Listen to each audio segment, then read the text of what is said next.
درود کمال یا پڑھنے سے اللہ والے جو ہیں ان کو روحانیت میں کمال حاصل ہوتا ہے، اس وجہ سے اسے درود کمال یا کہا جاتا ہے۔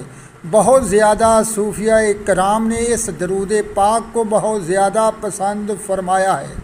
اللہ رب العزت کا محبوب بندہ بننے کے لیے ہر نماز کے بعد درود کمالیہ کو 10 مرتبہ پڑھنا چاہیے، اور اگر کوئی روزانہ 100 مرتبہ نماز فجر کے بعد اور 100 مرتبہ نماز عشاء کے بعد درود کمالیہ کو پڑھے تو تمام روحانی اسرار اس پر کھل جائیں گے اور بے پناہ ثواب ہوگا۔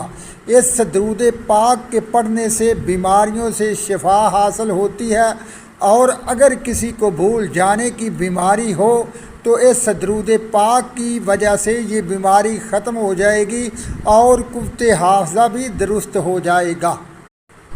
اللہم صلی وسلم وبارک علی سیدنا محمد النبی الکامل وعلی آلہ کما لا نہایت لکمالک وعدد کمالک۔